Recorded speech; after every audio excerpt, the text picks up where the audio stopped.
Blog Talk Radio.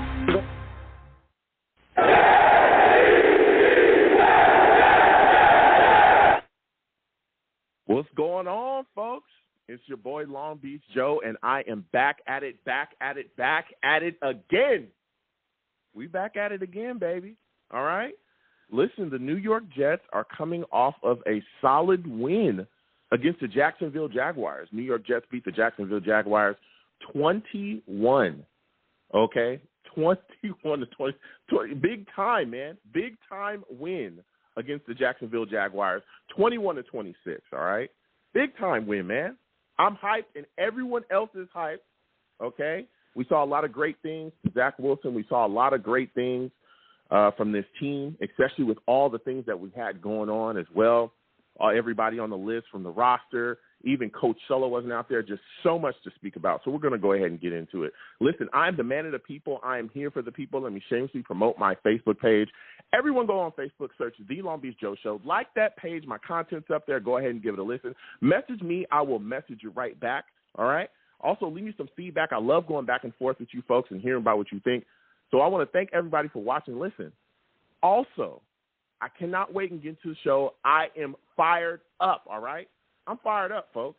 You can also catch your boy, okay, on Twitter at YoungJ000. That's the Twitter. The show's Twitter as well is at The Long Beach Joe. It's at The Long Beach Joe. Go ahead and go there. Follow your boy across there. Talk to me about everything that I got going on with the show. I'm always hyped to go back and forth with people. I'm also on iTunes as well at The Long Beach Joe Show on iTunes. Again, The Long Beach Joe Show on iTunes. Go on over there. You know what I'm saying? Follow subscribe to the content on iTunes and give your boy a follow, man. Let me know what's going on, all right? Go ahead and follow your boy over there on iTunes again and give your boy some feedback on there too. Give me a 5-star rating as well and let me know what you folks think about what I'm doing here on the show, all right? It's always great getting feedback. I love seeing people, leave me something and let me know how they feel about what I'm doing over here. It's always great to hear and see that, man. So I want to thank everybody that does that. So, listen, we got a lot to discuss.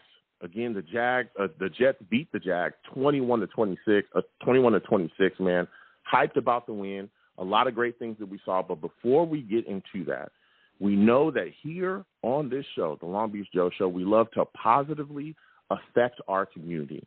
And one of the things we've been doing and working with the Mark V. Lee Foundation to promote the toy drive that they have going on. So tonight we're going to have Mark V. Lee come on from the Mark V. Lee Foundation. He's going to come on. He's going to talk to us about his toy drive. Mark, I want to welcome you to the Long Beach Joe Show. How are you doing today, my friend? Joe, I'm doing great, buddy. How are you? I'm doing great, man. So I know you've been doing so many great things with the toy drive. Can you tell my audience again what you folks do for the community? Yeah, so here in Jersey City, New Jersey, we run a Christmas drive that I took over after my father passed in 2014. He started in 1985.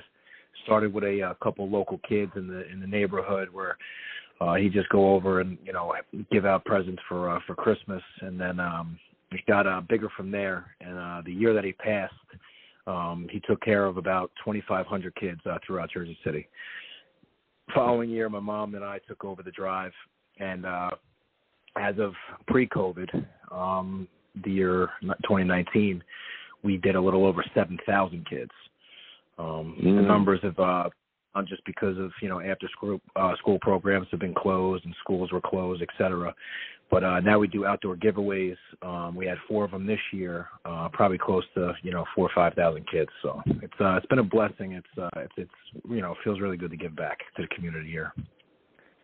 Yeah, and every time, because you come on and you talk to us about the numbers, the numbers of kids that you folks are able to help and give, toys and put a smile on their faces, always miraculous, man. And again, I want to thank you for everything that you do for the community. Now, the toy drive you had just recently, can you tell us a little bit about that, and what was the most memorable moment from this most recent drive? Yeah, talking about the numbers and stuff. It's something that I love doing and we enjoy doing it. It's unfortunate though that you see the numbers climbing because people out there, times are tough. People are struggling, and you do the best you can to get these kids a Christmas, and when you get out there and even frigid temperatures here in New Jersey, you're out there for a couple hours handing out toys, man. The smile on these kids' faces, they don't go away. 20, 30 degrees, going up there, picking out a toy, and then every once in a while we give like a giveaway list where they sign up and we give away a bike. And I'll tell you what, those bikes, they really get the kids excited, and it's something spectacular to see. Yeah. Yeah, it is. And let me tell you something. I remember I got a bike one Christmas, and I was beside myself, man.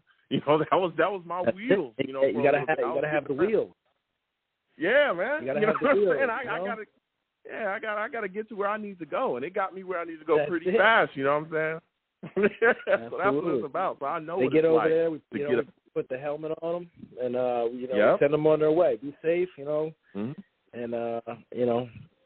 do the speed limit. Yeah, exactly. Now, Mark, we talk about all the great things that you're doing. You talk about all the kids that you service and then be able to help. The gifts that you're able to give. What are some of the challenges that you kind of face? Putting this all together, though. Yeah, it's been tough. Especially like I was saying, the last few years here now, just due to this pandemic. Trying to navigate everything and figure out, how we're going to be able to get these kids these toys. A lot of indoor activities have been closed. Different rules and regulations, kind of, figuring all this out. Companies that haven't come back, that you were always, in supportive of us and different donations, whether toys or monetary donations. So you do the best you can with the year, but it's been a lot of moving parts these past couple of years here. And then when you do the outdoor giveaway, that's the best option for us. But you never know what New Jersey weather is going to bring you. Yeah. So we had one this year that outdoor giveaway that was canceled. We rescheduled it and we got it done, but it's an uphill battle to give these kids a Christmas. And here in Jersey City, myself, my family, and the Jersey City Fire Department, where there's a will, there's a way, and we get it done. So. Yeah, it is. And again, we're speaking with Mark V. Lee of the Mark V. Lee Toy Drive.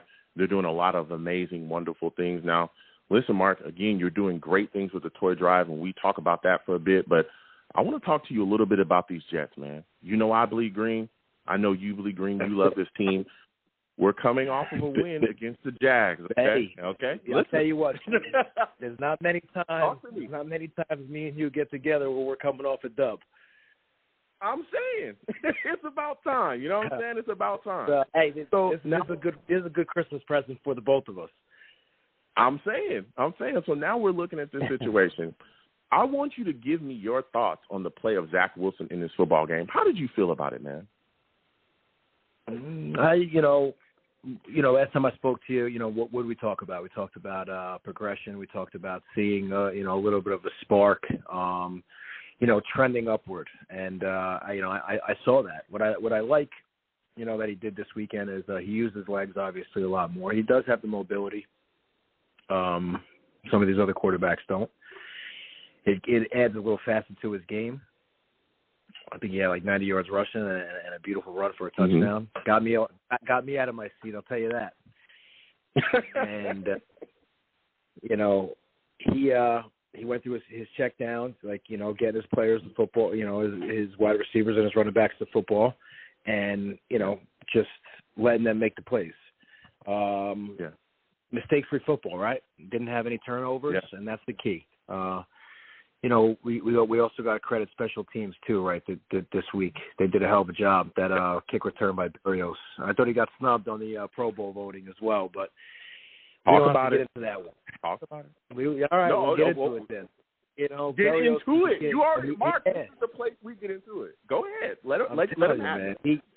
listen, you got a guy who's averaging the most return yards in the league, and that was almost like an FU to the league, right? Or to the voting system. Like, hey, you missed one of the best out here this year. I know he's an alternate, and stuff like that, but he should have been in that game. Barrios has been an unbelievable special teams player for us this year. And he kept us. Think about it. I mean, it was a close game, and that touchdown. Say we don't get that touchdown, you don't know what's going to happen in that series, and that could be a different result. So credit to Barrios and getting that score and special teams, getting it done. Yeah. Listen, that was big, and like you said as well, the performance of Zach Wilson I thought was solid.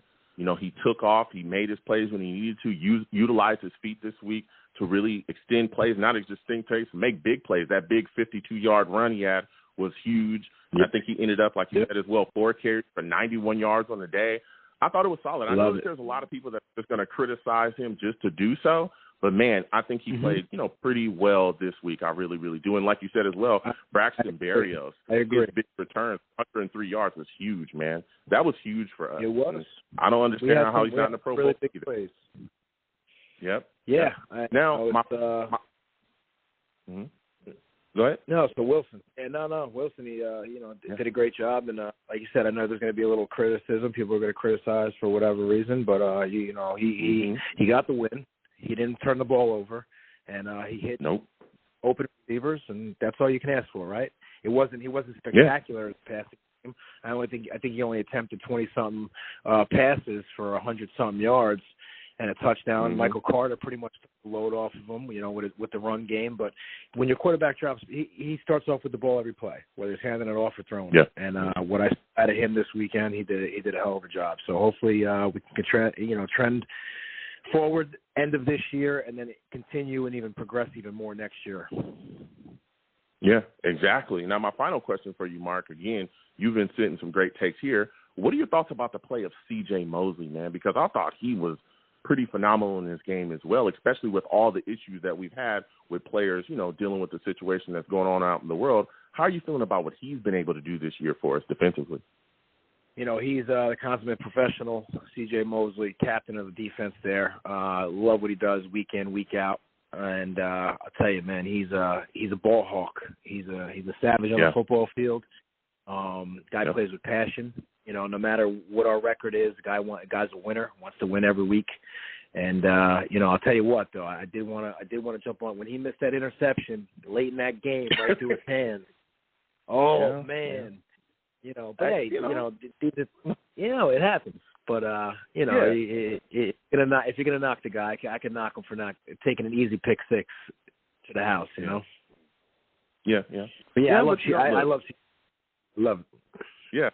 Yeah, but they made the stops when it was necessary, and we got out of there with a W. So that's all that matters. You know what I'm saying? At the end of the day. So that's right. Merry Christmas, Mark. Jeff. Absolutely. So before I let you go, Mark, go ahead and give my audience all the contact information for the toy drive, how they can get involved if they'd like to get involved, and if they still want to send toys or anything monetary, what they can do, man.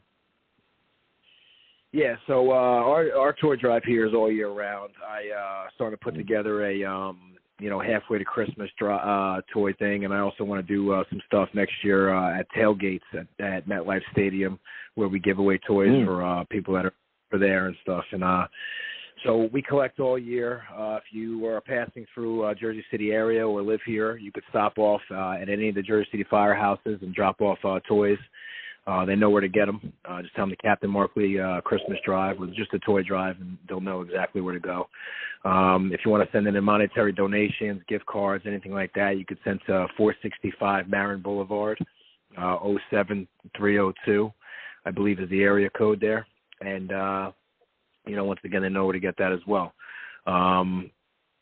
Next year, the donation portion as far as online donations, we'll set up again next year. That's but I want to thank those guys. Donatatoy.org, what they do for us starting first week of November all the way up until Christmas, is a company that has made these times extremely easy for people. And you go on that website. You've shared the link, Joe. Thank you very much for that. You go on that website. You click on donate, they'll donate whatever you guys donate or pick toy-wise. They'll match 1 for 1, and they have been a tremendous asset to myself and other drives all over the country. Yeah. Yeah. Listen, Mark, again, I want to thank you for all that you do with these toy drives. I want to thank you for all that you do for the community as well, man. You have yourself a good night, my friend. Joe, you have a great night as well. Happy New Year and, Merry Christmas and Happy Holidays to you and your family and everyone else out there. Absolutely. Thank you again, and Happy Holidays and Happy New Year to you as well, my friend. You have a good one. You too, bud. You're the best. Thank you. All right. Thank you, man. Listen, that was Mark V. Lee of the Mark V. Lee Toy Drive doing phenomenal things for his community, man. Phenomenal.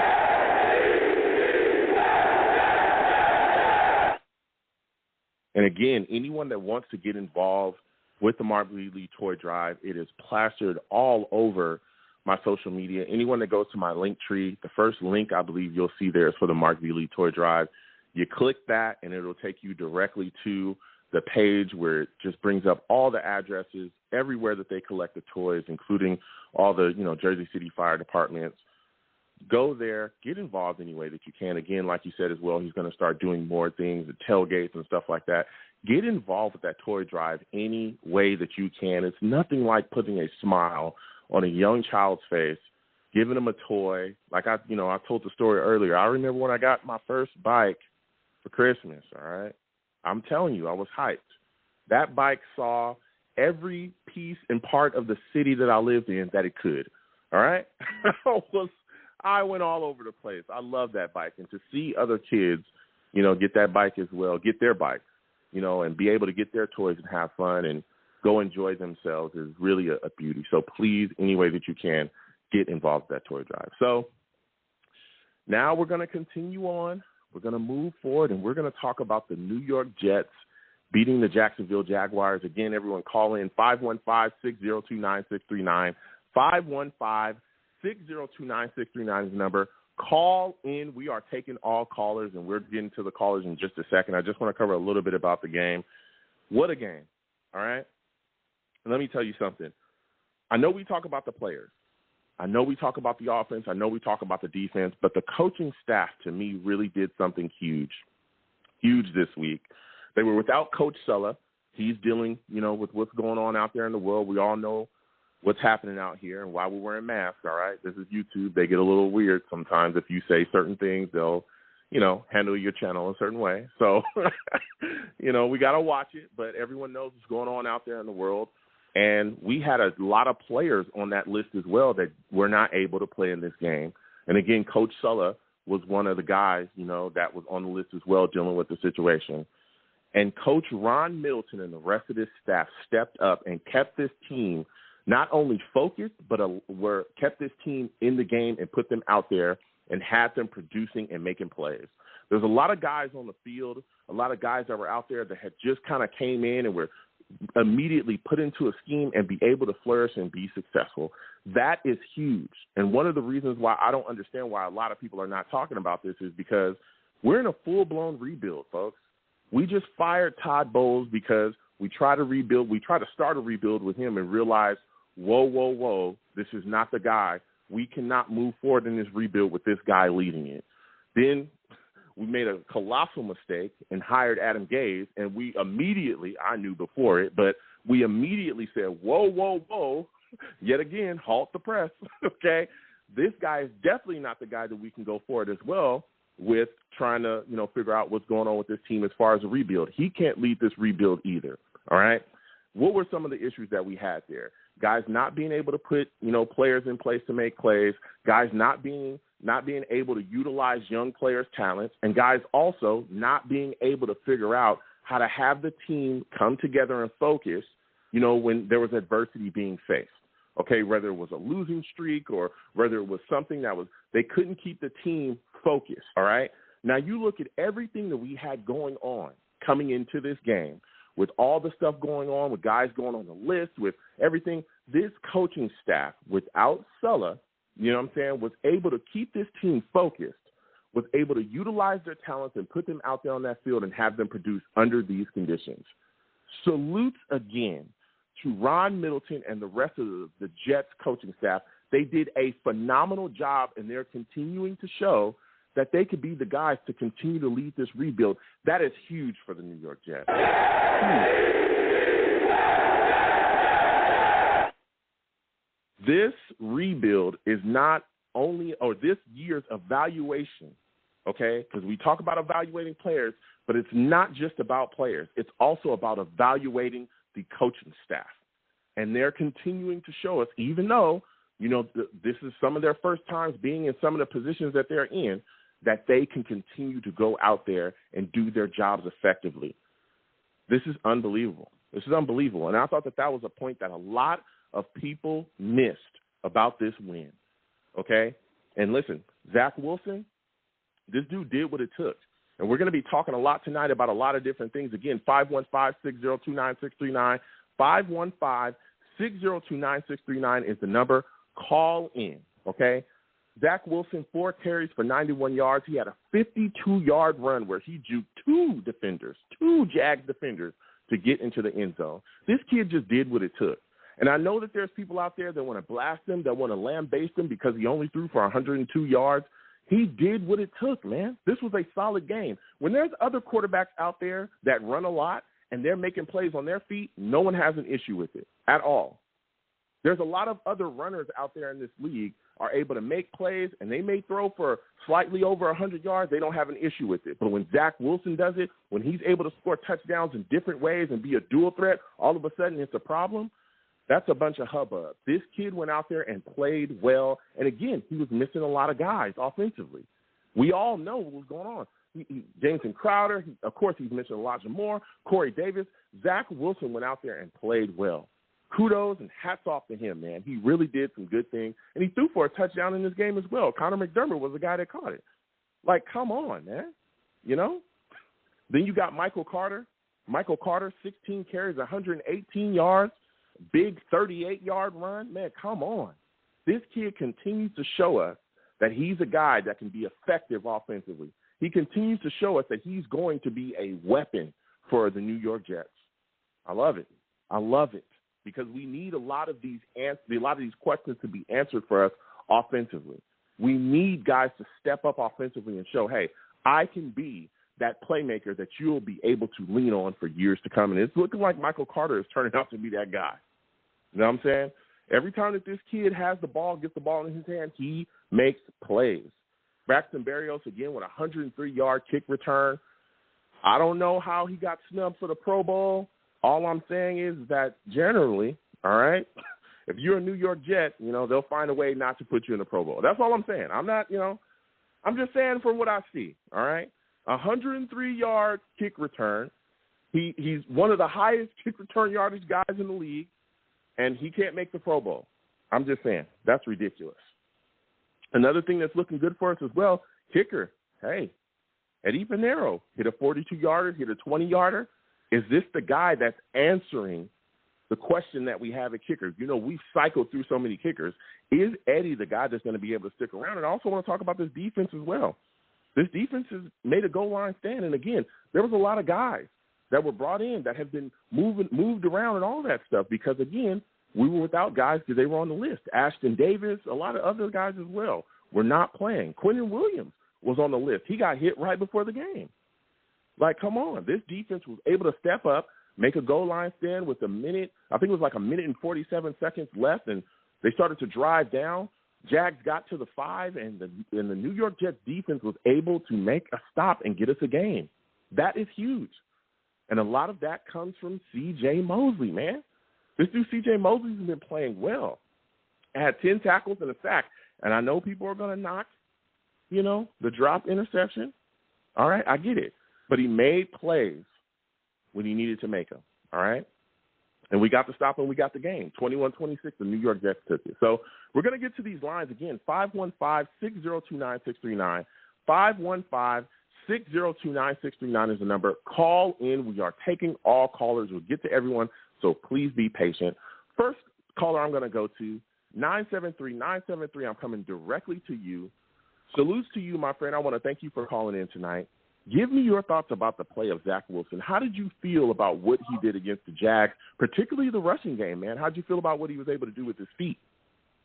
Well, Joe, I mean, it was easy. I mean, it was against the Jaguars, first of all, so it was. I couldn't say it was a gimme, but I think it was a pretty confident game that the Jets were going to be the Jaguars. I mean, there was a battle against the new rookies.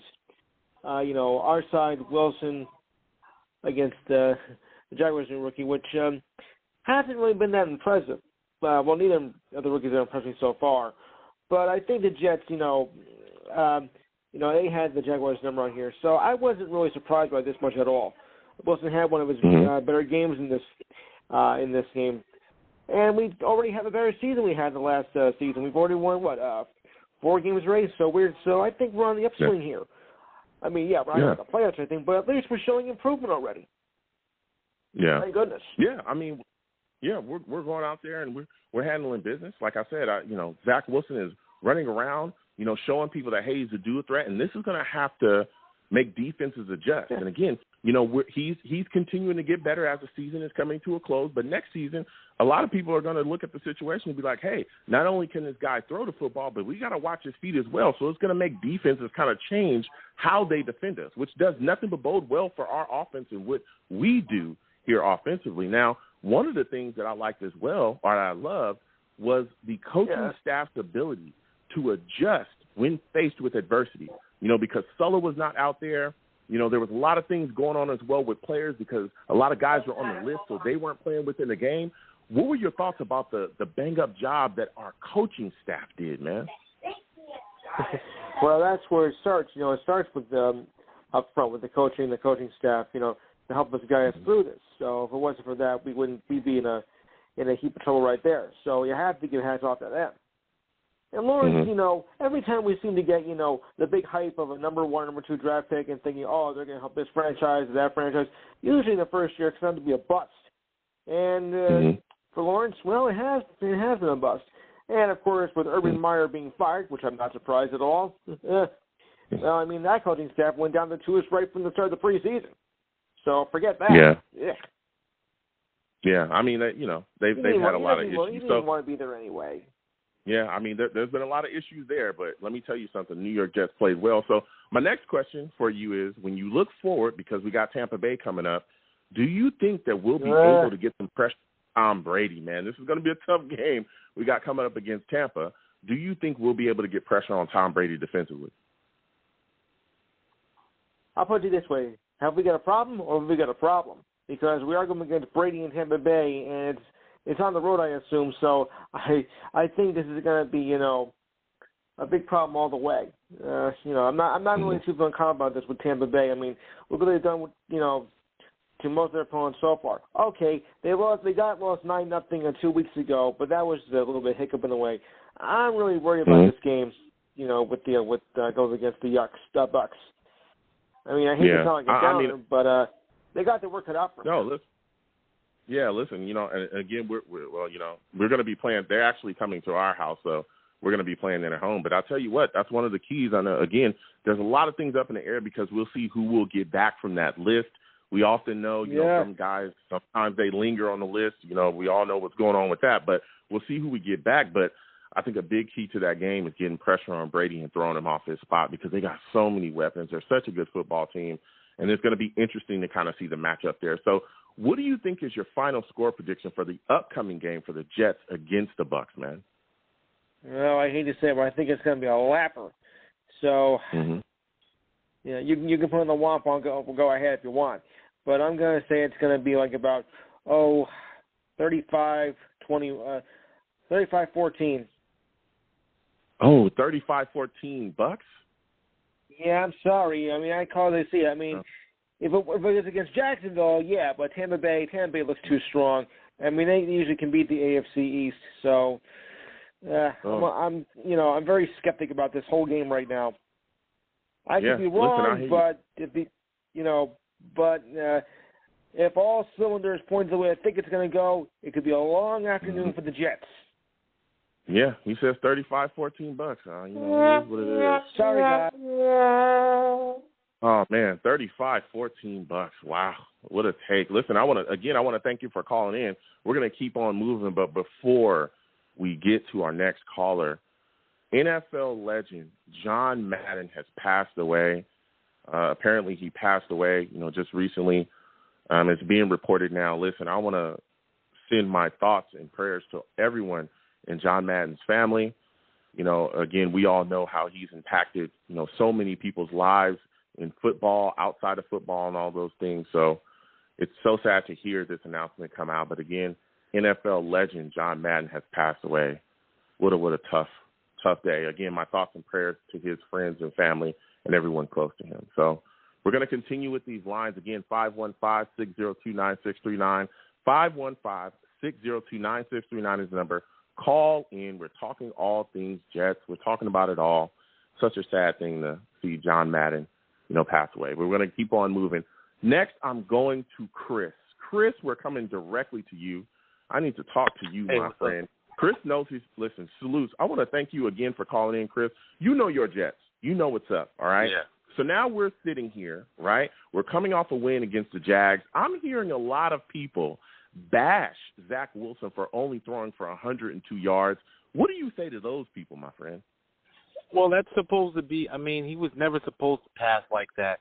Rookie quarterbacks, in terms of at least the first 2 years, are heavily relied on the running game. And if you're not a quarterback and you're not heavily relied on a running game and you're passing no matter who you are, you're going to fail. So if the running game keeps going, that's great. The running game is very important, especially in this weather in the East Coast. You better have a running game, or you think you're going to pass everywhere.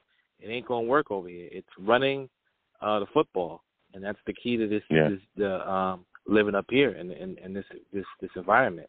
You got to run the football. So I have no problem with it.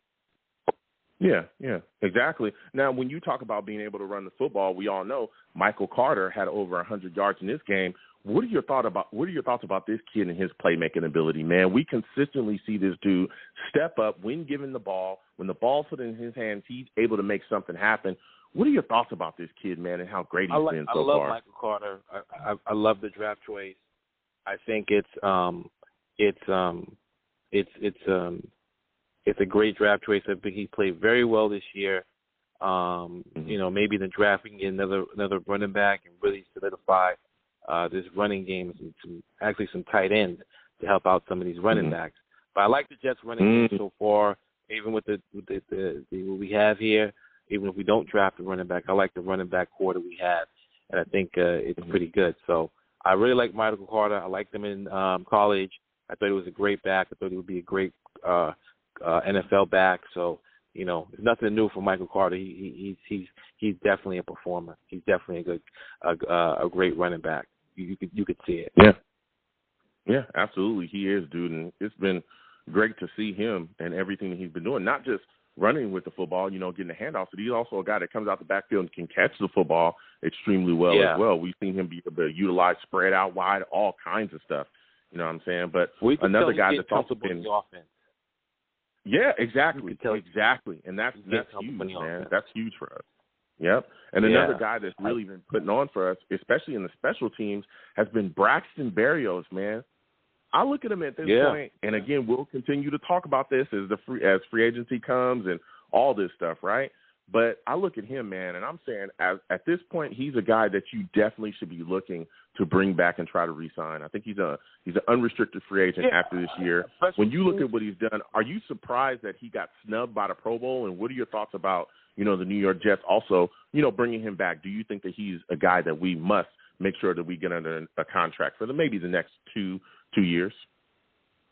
I would say that he's a guy that we should definitely get under contract. I think Braxton Berrios is playing hard. He knows his money time. He's playing hard for his contract, he's always playing hard, no matter what it is with Sam Darnold and stuff. He's always been on the field, and that's the one thing about Braxton Berrios. You can count on him to being there when other guys aren't there. So I think the Jets would behoove themselves to sign a wide receiver like him and put him in the thing. I think, for the most part, the Jets' wide receiving core, I don't believe is the problem.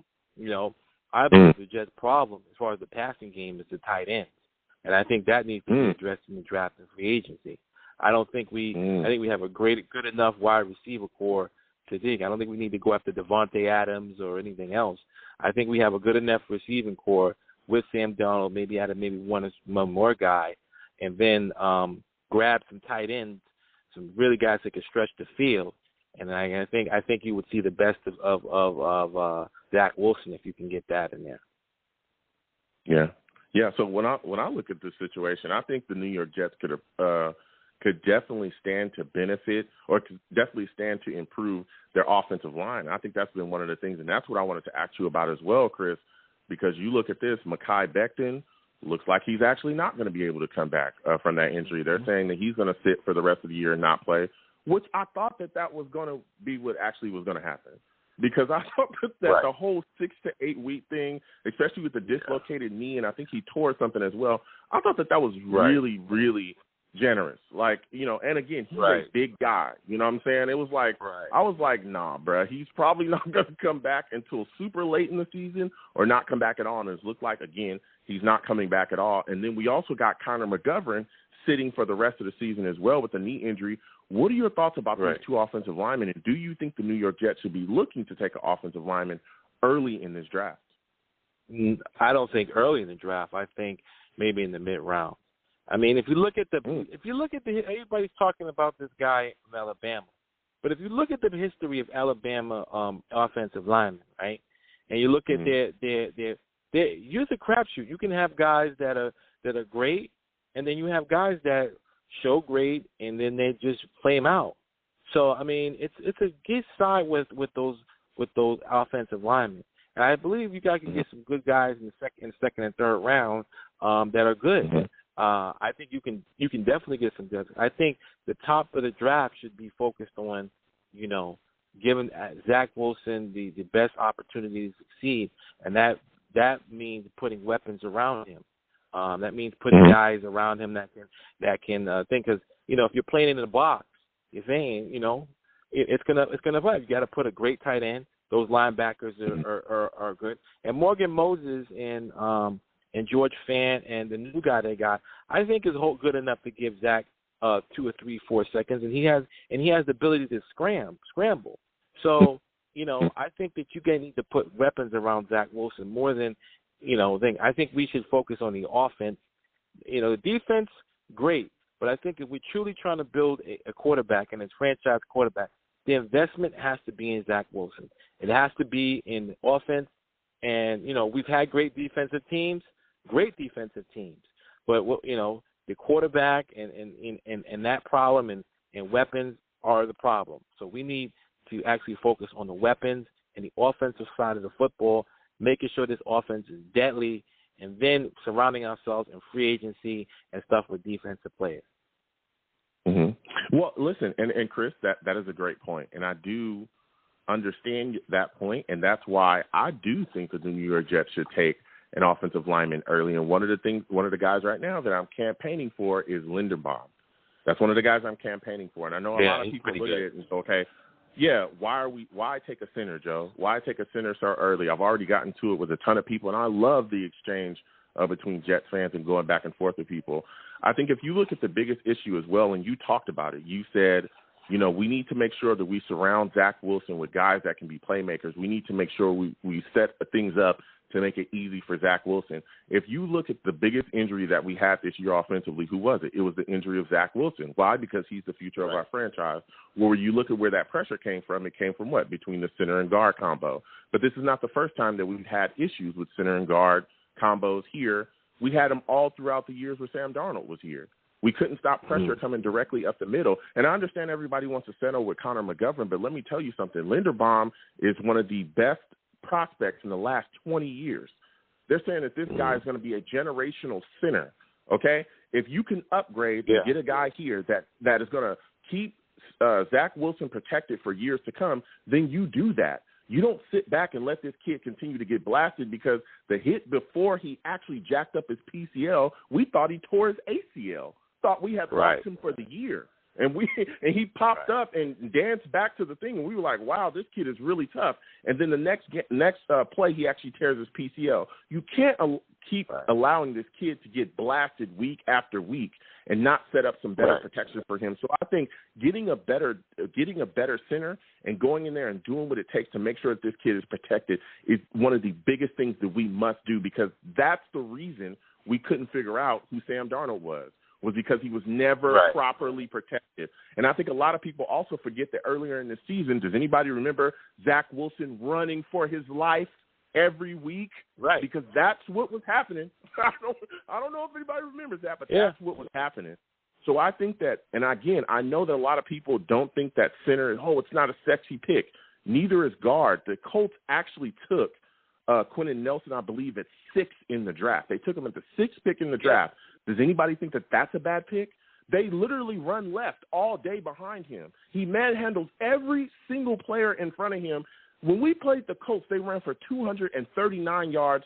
Jonathan Taylor had 172 yards by the third quarter, and they were running behind him all game long. He's a generational guard. No one will tell you that pick for the Colts was bad. No one will say that. So if you can get a generational offensive lineman in here to protect Zach Wilson and continue to build that line, again, we got 2 picks in the first round. I believe right now we're sitting at 4 and 6. We'll see, again, with all the things that go on with Seattle. Salute to Seattle for taking old Jamal Adams off our hands. How's that work for you, Seattle? You want to talk about Jamal. Getting fleeced? We fleeced Seattle. We fleeced them. I love it. But let me tell you something. I think that we should take a center at 4 if he's there, and I think that would greatly benefit not only Zach Wilson. A lot of people continue to forget. We just talked about Michael Carter, who's a phenomenal playmaker. Why do we think he's so great? It's because he's running away from guys once he gets the handoff. You know, he's shaking guys off and continuing to make plays that should be negative plays into positive plays. You get a guy up front to open up holes, it'll better our running game. We've only had a 100-yard rusher once, and it was against the Jags. That's the first time we've had a guy over 100 yards rushing in a game, and that was just once this season. So it'll benefit our running game as well. So, you know, that's what I think we should do there. But we'll continue to talk about the draft as it comes up, man. But I want to get your thoughts about this, my friend. I want to talk to you about the upcoming game against Tampa Bay. There's a lot of tough stuff going on. You know, we'll see who comes back from, you know, the list and stuff like that. So my final question for you as well is, when you look at the matchup between our secondary and the Bucs wide receivers, man, does that concern you, bro? Let me tell you something, and this was going to scare Jeff fans. I met Tom Brady. You know, I live up here in the Boston area, and I met Tom Brady on a couple of occasions. Let him know I was a Jet fan. He said, "Man, I feel sorry for you. This guy does not need this guy's motivated every time he plays this team, and I'm telling you that he's going to rip us apart, man. To be honest with you. Yeah. So here on the spread, because he gets wide-eyed. He watches that game with Rex Ryan, and he just gets himself wild up for the Jets. For some reason, the team really gets under his skin. And I don't know what it is, but this guy really hates the Jets. Really. Yeah, he does. So expect the best from Tom Brady. You know, he really gets up for the Jets, man. And we'll see. I mean, hey, listen, it's any given Sunday. If you got guys coming in from, and guys come back, and you don't know what happened on the Bucs side, you know, anything can happen in football. I mean, they may take it. I don't think Tom Brady is. You know, I don't think he's going to come in here and he's going to be like, you know what, Belichick beat him by 50. I'm going to beat him by 60. You know, that's his mentality, man. He's just a guy that's an ultimate competitor, man. He finds the littlest thing to motivate himself to think. Coming into against Gillette Stadium against the Jets, this guy's going to be on fire, man. I don't know what to expect. Man, it's going to be a tough one. It's a tough one. He's coming in. Yeah, it's going to be a tough one. Man, it's going to be a tough one. And again, you know, we're going to see what happens with them. Bruce Arians right now is supposed to be on the list as well. We'll see if he'll clear from that list to be able to coach the game. We could end up, you know, facing a backup coach, you know, a guy that's going to have to step in for Arians if if he's not clear too. So there's a lot of things up in the air right now. So, Chris, before I let you go, man, give me your final score prediction, man. How do you think this game could end up, bro? This could be very bad. We have things our tight ends can't cover. I mean, our linebackers can't cover tight ends. They have great tight ends. It could be in the 40s, 48-14, man. It could be very bad. 48-14 Bucks? Yeah, it can get bad. Oh, man. I'm just going to tell you, man. Listen, Joe, I'm telling you, man. Wow. I mean, believe me. This guy gets up for the Jets, man. And I can't tell you what specifically gets him under his skin, but this guy gets up for the Jets, man. And he does. He doesn't want to lose to them at all. Yeah. So, listen, I don't know. Man. It could get in the 50s, man. Yeah. Listen, Chris, I want to thank you for calling in, man. David and those guys playing hard, and the linebackers, and you got Blitzen, you got Shaq Barrett. It might be a long day for Mr. Zach Wilson. 3 and out. Well, I mean, if you get Tom Brady all those chances, it's gonna the defense is gonna get tired. And I mean, we'll see. Shaq Barrett is dealing with the injury, but we'll see if I know Pierre Paul's also dealing with it. I think he's questionable for this week, so we'll see. Who's going to play, but there's a lot going on there. But I hope listen, Chris, I got to get back to these lines, my friend. You have yourself a good night, all right? All right, thanks, man. All right, you have a good one. We're going to keep getting to these lines. Again, 515-602-9639. 515-602-9639 is the number. Call in. We are taking all callers. Again, if you're watching the stream, no matter where you're watching me from, please give my stream a thumbs up, especially if you're on YouTube. If you have not subscribed, please subscribe. Hit that notification bell so when I post content, you folks will be in the know. Also, as well, if you want to support the show, please hit the super chat as well. You know what I'm saying? If you don't want to hit the super chat, you just want to hit me on Cash App, please do. My Cash App is at the bottom of the screen. Again, we're going to continue with these calls. 515-602-9639. 515-602-9639 is the number. Please call in. Again, we have lost the legend John Madden. He's passed away. Thoughts and prayers to his friends and family as well. John Madden, one of the greats, man. Him and Pat Summerall. I'm just immaculate commentary. So we're going to get back to these lines again. Next, I'm going to my guy, CT. We're going to CT, man. CT salutes. I want to thank you for calling in tonight, CT. CT, we beat the Jags 21-26. Give me your thoughts about Zach Wilson, man. Man, Zach is he's a baller, man. He can do things with that ball and with his feet that you can't teach, So I think in a matter of a couple of years, he can be very, very special. Let him get his feet under himself, less surrounded with weapons, and the sky is honestly the limit with him. Honestly, right now, he's not elite yet, but only time will tell. But he's definitely showing progress, and that's all we wanted to see this year. We all knew we weren't necessarily going to the playoffs this year with everything new, all these rookies that were starting on the new coaching staff. All I wanted to see was pieces and people making plays. And I think that Zach has shown that he has the ability to do that in spectacular ways, in more ways than one. So I'm excited to see the future of Zach and Michael Carter, obviously Elijah Vera-Tucker, man. I think that the future looks bright. Yeah, it does. It does. Again, like you said as well, Michael Carter being able to go out there and do his thing, some of the performances that he's put on, this is the first time we've had a guy over 100 yards rushing, man. What a production. What are your thoughts about just him being able to constantly make plays? We saw a big 38-yard run from him. What are your thoughts about what that does for us and, kind of gives us confidence in our future when we see him go out there and make plays like that? Man, when's the last time we had a running back that we can count on? It's been ages. It's been since Chris Ivory. So it's like a breath of fresh air just to see Michael Carter. He has a great personality, and just when you give him the ball enough times, he can break. He can break out. And he's just shifty. And he knows what he's doing when he gets the ball in his hands.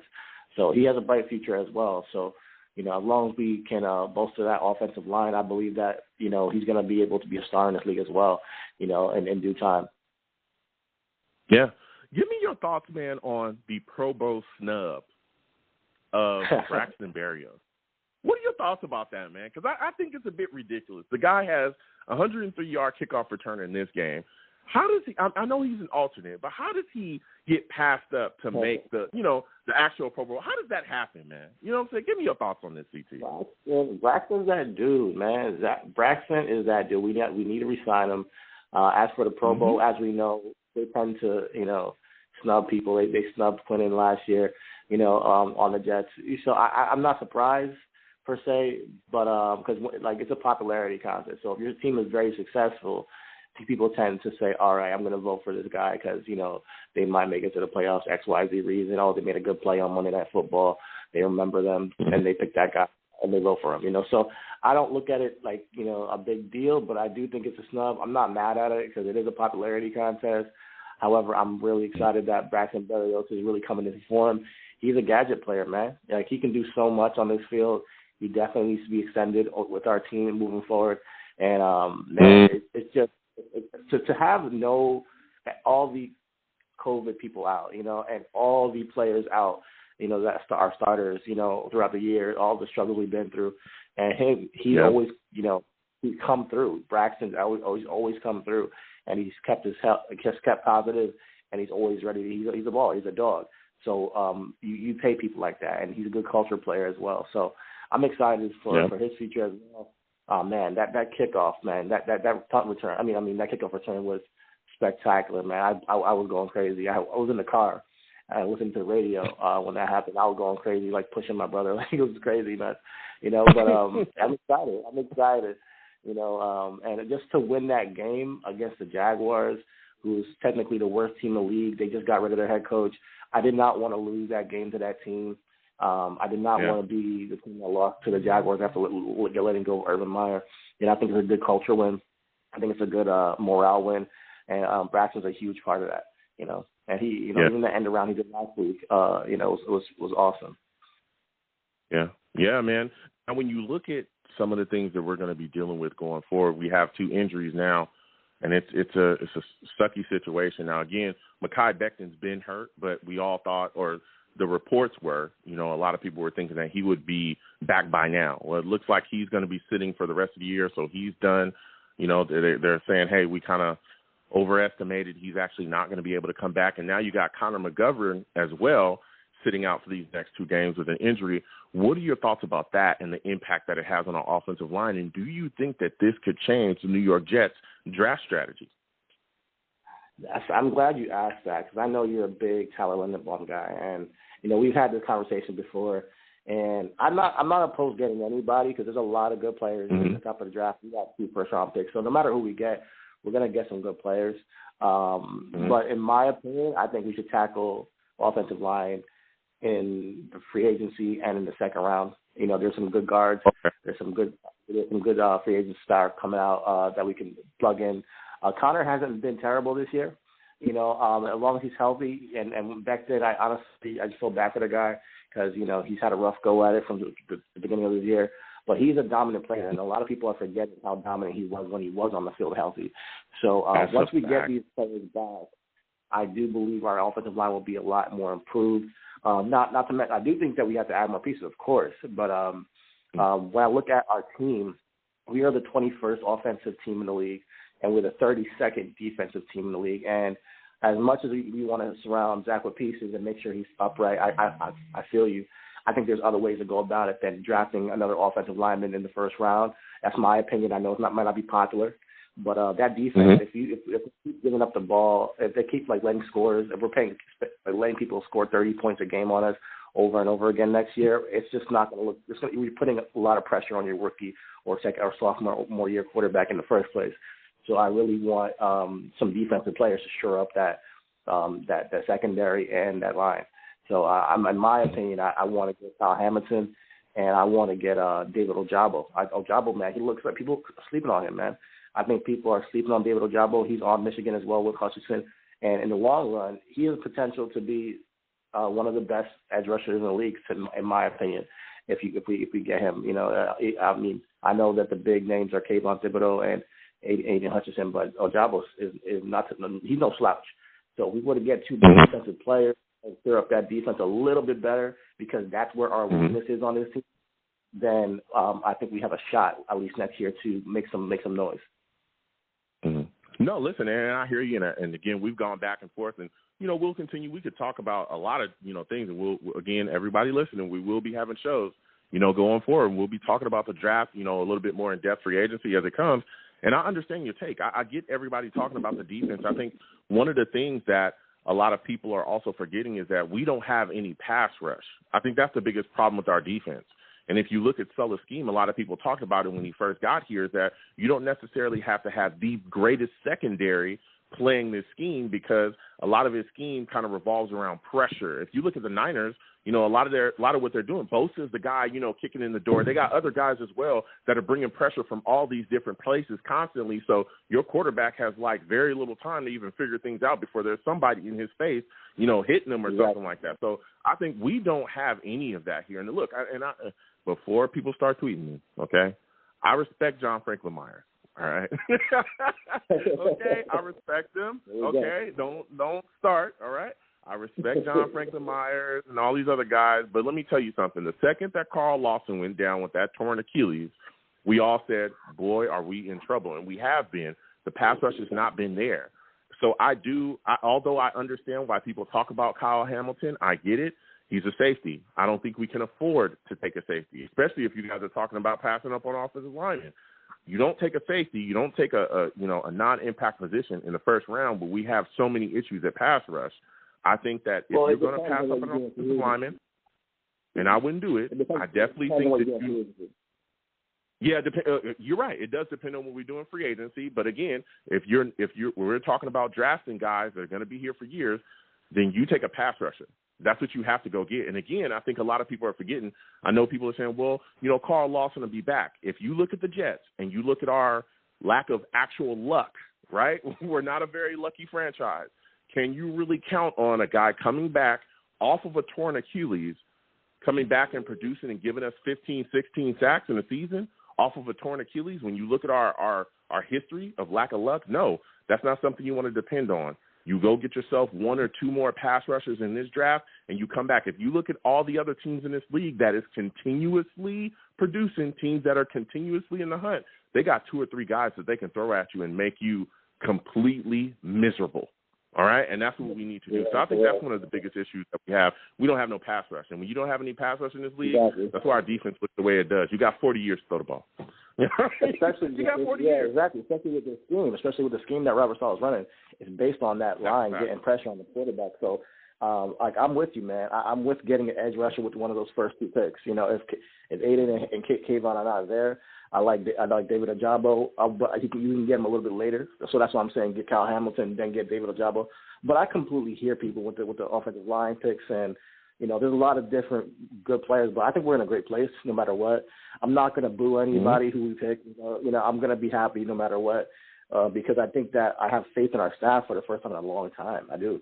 These guys have made a really big jump last year with their picks. Obviously, they broke everything down last year, so we're starting over again. And I mean, we have very few elite players. I think C.J. Mosley is the only one, pretty much. So I think a lot of teams that are in the top of the league, they have plenty of elite players that obviously they need depth.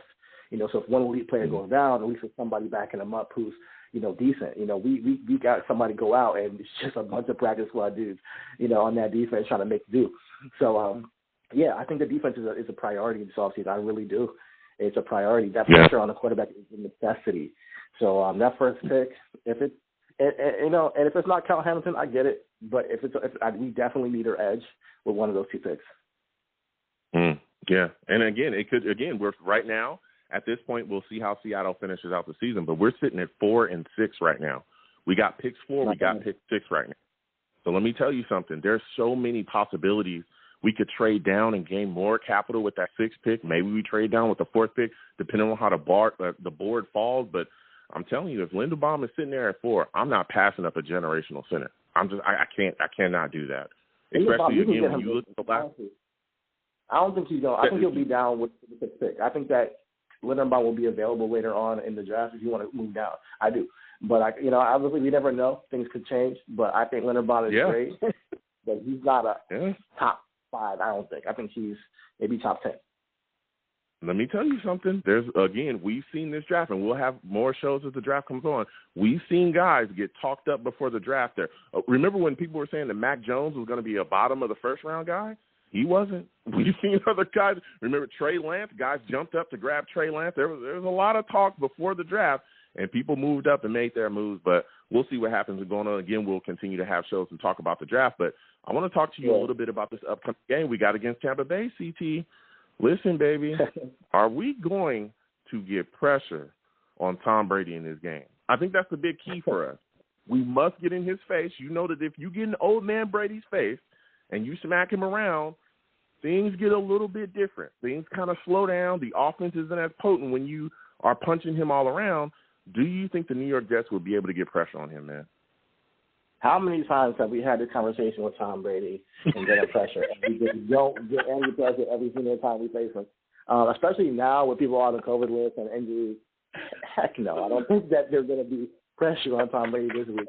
And I think he's going to have a field day, unfortunately, you know. But I'm more concerned just seeing I'm more concerned with seeing people, you know, make some plays, you know. And if we lose, great. I mean, I'm fine with getting a higher draft pick if it helps at all, you know. And I want to just see Jack keep on improving.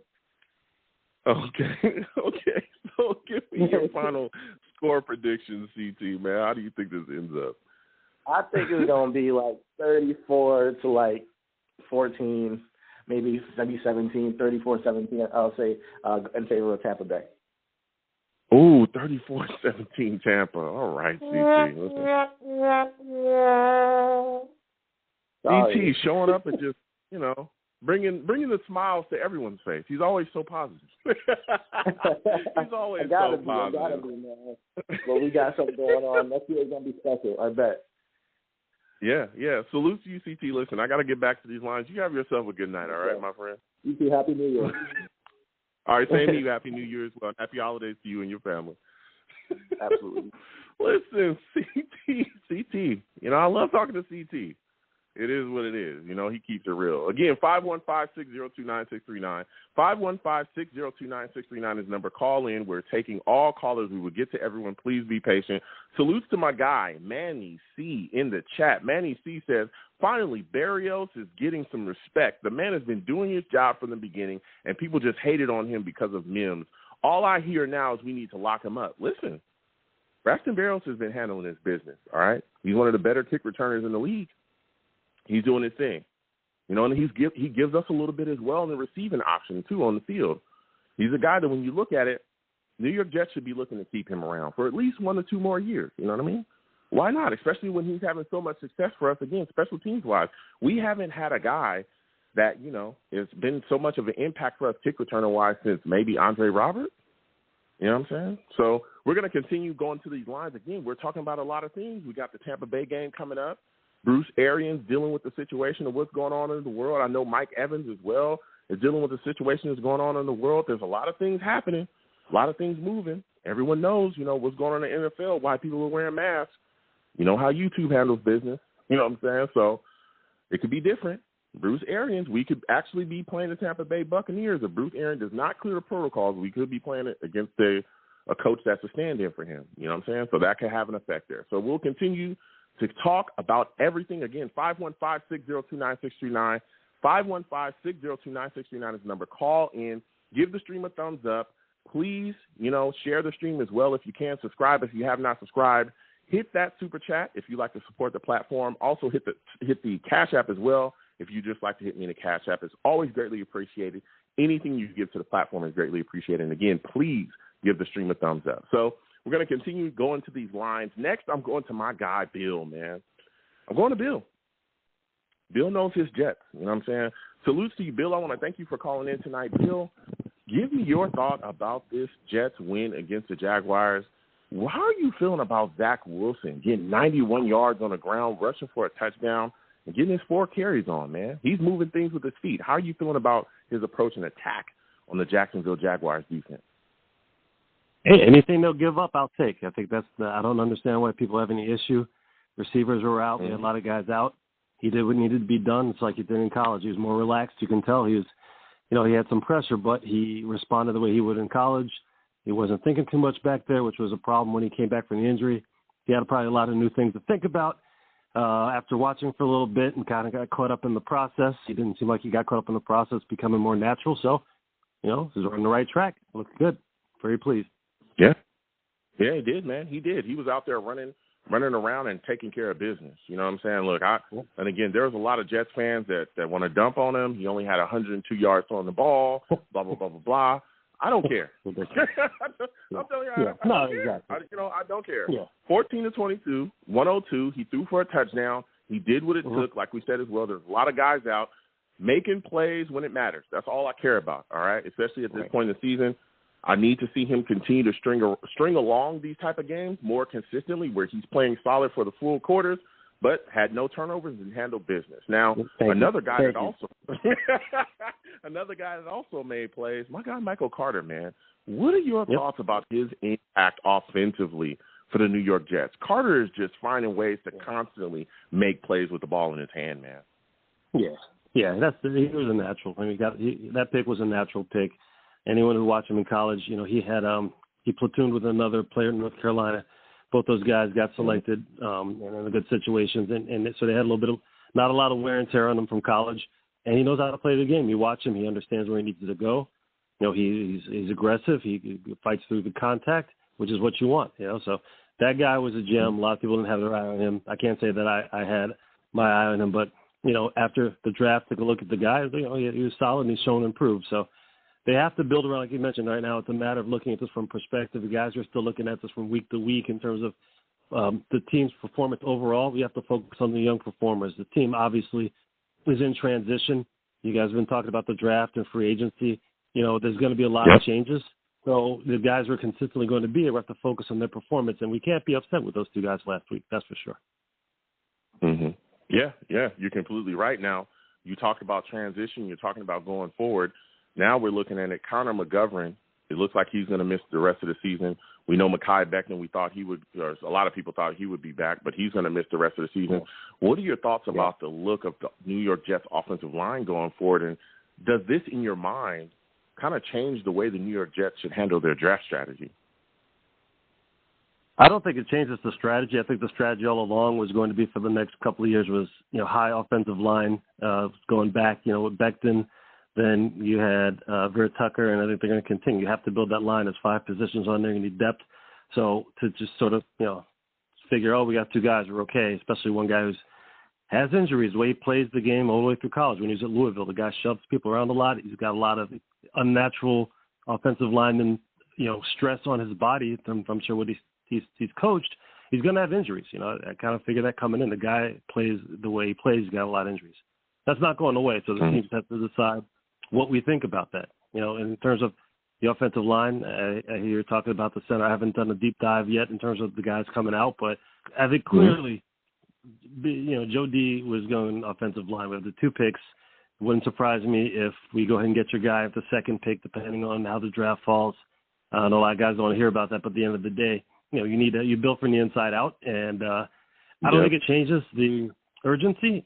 I just think that maybe from the fan base, those folks who maybe hadn't think about it, now thinking about it a little bit more, because obviously we have guys who are, there's injuries, there's COVID, there's all kinds of things going on, and we need to kind of to take a look at that. Now, I don't know if McGovern, regardless of his situation health-wise, was going to stay around with this contract and how long he'd been around, especially with the guys coming out. So, I think it's just naturally there was going to be a lot of changes made, and if we could pick up a guy in the first 2 rounds, maybe some more depth guys later on in the draft, I wouldn't be surprised. Yeah, and again, and we'll continue to talk about this. We'll have shows coming up, but I think when a lot of people look at Joe Douglas, and you brought it up as well, he's a guy that's making sure that the foundation is set and, that we win in the trenches. And people also got to, remember that this guy, Zach Wilson, Joe Douglas selected him. So he's going to try to do everything within his power to make sure that Zach Wilson is successful. It's not going to be like Mike McCagnon with Sam Darnold here, okay? He's going to make sure that we know if Zach Wilson is good or not, okay? He's going to the same way the Browns did all that stuff for Baker Mayfield when he first got there, where they just surrounded him with a ton of talent and a bunch of stuff on the offensive line to figure out, all these guys here, all right, they're playmakers. If you cannot hit them, we know you suck. we figured that out, didn't we? Yeah, we figured that out now, didn't we? You know what I'm saying? Let's don't call in Browns fans if you feel like it. You know, I respect y'all, but come on. You know what I'm saying? So I think he's going to do everything to make sure, listen, if you suck, Zach, then we're going to know that it's you, not that it's me, not that it's anybody else. And I think a lot of that is going to be making sure that he's protected. Because, again, we thought he tore his ACL. That's what we all thought at first. We thought his ACL was gone and he was going to be done for the season. I do not think that Joe Douglas is going to, willingly sit back and have that, possibly be an issue this year. He's going to do what it takes to ensure that this line gets sewn up and gets solid talent. And, again, we're in a position where we could get a guy that supposedly is a generational center. I don't know if he passes on that. Now, like you said as well, the future for Conor Mcgovern, we'll see what happens. He's also a guy that can play guard. That was one of the things that a lot of people talked about before we brought him in there. So maybe they move him to guard. Maybe they move on from him. Who knows what the future holds for him. But I think people need to start taking a look at possibly taking a center. I've been talking about Lindenbaum for quite a while, and again, we'll talk about that when the draft comes up. There's a lot of discussion needs to have around that, but that's definitely a look that we need to have. We also got that sixth pick. Go ahead. Yeah, most people, like I said, they don't look at the line. Most people just see a bunch of guys falling into each other, and they just don't know what's going on. So, if the average fan, I appreciate, the expectation that we need skill positions, but these guys have to get open. They have to have time to throw the ball, and we see Zach running for his life, like you mentioned earlier in the season. It was a mess. So how can anyone look at that and just like, oh yeah, if we had a better receiver, he's running for his life. The receiver can't get open. It's just the basic expectations that fans have to have is that, at the end of the day, Joe D is making his money doing this. He's professional. He's been groomed by some of the best GMs. Let the man do his job. Don't second guess everything. He's just getting started. This is a fresh slate. We have some dynamite talent who've come in there. Some guys are showing up little by little through the across the draft. Next couple of years, when we see some of the guys he picked this year and last year start to blossom a little bit more, we'll really see what we have. There's a lot of guys this year who came out are playing a lot. So we get to really see those guys contribute. So to your point, everyone get ready. We need offensive lineup. We need to give Zach, you can't throw Zach under the bus for not getting over 100 yards when the guy the whole season has been running around trying to just keep his head on his shoulders. So I think we should definitely be prepared to get that offensive line beefed up, and hopefully with the other pick, I'm not really sure. What do you think about the one pick goes to your center? What do you think for the other pick? I'll tell you what. This is early, okay? Again, the draft's coming up. We'll talk about a lot of players. And I'm telling you right now, Bill, I want to trade down. I've been talking about trading down for years, and no one ever wants to listen to me. No one ever wants to listen to me until we go into the season, and they're like, man, I wish we had more capital. If we end up with again, it could get higher because of Seattle, but right now we're at 6. If we keep the 6th pick and we end up trading down and just getting a boatload of whatever pick, some good mid-rounders, that does nothing but help us fill other holes as well, because there's other question marks on this football team too. Pass rusher. Some people would like to see another corner on this team. Some people are looking at, safety again in mid-rounds, I think could be a big option for us. Right. Some people want a wide receiver. All those things can be found. Again, I think a lot of people just get kind of caught up with first round picks. Elijah Moore was a second-round pick, and he has a huge big impact on this football team offensively. Carter was picked in the mid-rounds as well. I think it was the 4th round. Right. I think we got Michael Carter in. Correct me if I'm wrong, anybody. I think that I think if we look at that, we could end up filling this roster up and getting better faster than we would if we just sit, with the regular capital that we have. The more picks you have, the more opportunities you have to close doors on issues that is going on your football team. So I think trading down with the 6th-round pick, getting somewhere maybe in the mid-teens or something like that, and being able to get a solid pass rusher there benefits the team, because then you have Carl Lawson coming back, and you have a young body. You also have more picks in the mid-round to continue to address pass rusher, corner, all that stuff. Sure. And then you could – honestly, I'd like to see us at least get maybe two pass rushers in this upcoming draft, plus, offensive line help. You come back, you got basically 3 pass rushers on your team. Bro, somebody's got to get to the quarterback here. Somebody. He's going to put the ski mask back on. Man. He's had the ski mask on with these trades he's made in the past, so he's going to put the ski mask back on. And I agree, man. He knows how to hit the GMs who are infatuated with players. I agree. I think if we can get whomever he feels he wants to get with that first pick, or whichever pick, then the second one's getting traded for sure. And people say that there's not a top quarterback, but there's a lot of, like you said, there's a lot of top position players where people have need. You know, there's a lot of the safety and the cornerback. A lot of guys will trade up for those guys. I think they're close. Yep. So, you know, we have a lot more to go. So, yeah, I would love to see that. So, I approve that message. Yeah, that's a fact. That's a fact. And again, you know, with all that's going on in the world, there's going to be a lot of scouts that haven't done their homework on certain players, and you can take advantage of that as well. You know what I'm saying? So now I want to talk to you a little bit about the upcoming game that we have. Give me your thoughts about this upcoming game against the Bucs. Do you think we'll be able to get pressure on Tom Brady? It's going to be tough because they need to win this to get home field and to get a bye. So that's one thing I was checking out when you were talking. It's like, well, what's going on? This Packers are 12-3, and I think everybody else is 11-4. So they kind of can't sit down and rest players. One thing that's positive, it's not positive, it's terrible, but Aaron Bruce, the head coach, just tested positive for COVID, so he may not be there. Hope he's well. Hope it's symptomatic. But, you know, for the game purposes, you know, if he's not there on the sideline, they might throw a little wrench in their plans to get prepared for this game. So we'll see what happens with that. I'll follow that throughout the week. You know, like I said, I hope he's well. But if he doesn't play, that could have an impact on if he doesn't play. If he can't be there on the sidelines, that might have an impact. But in terms of getting pressure, I think our guys, it's tough to get. They can get some kind of pressure. They just got to get home.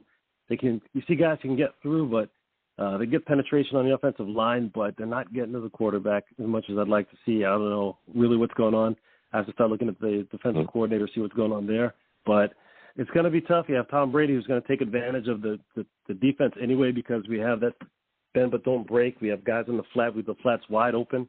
He's got the tight ends to his advantage. You know, they have and they showed last week, even when they had guys who were out, then, you know, Antonio Brown steps up and, you know, it's just a lot to deal with, a handful to deal with the Jets. So it's going to be tough. Brady knows the Jets very well, obviously. But, you know, it's a whole new regime. He hasn't dealt with these guys before. You know, he's not dealt with Salah before or over. He's dealt with these guys, so we'll see what happens. But I'm definitely concerned about getting pressure, definitely concerned about Brady taking advantage of the quick outs in the flat that we leave open when we have our guys, you know, keep everything underneath. You know, you can pick us apart all day long on that unless, you know, we get some turnovers. We got to get turnovers. Yeah. Yeah. So give me your final score prediction, my friend, before I let you go. Yeah. Do I have to? Come on, yeah, Bill. You know, I'm gonna be contrarian. Everybody's just doing the safe. I'm gonna say Aaron's is not going to be in the game. I'm gonna say that, you know, they're looking ahead to the last game of the season. We kind of catch them sleeping. Say the Jets go ahead and we get the win. And the cold weather has a factor because it's at home. So we got all these dudes coming from the south, coming up north. So all these factors come in. I say we squeak out a win. It's going to be 17-9. That's it. 17-9 Jets.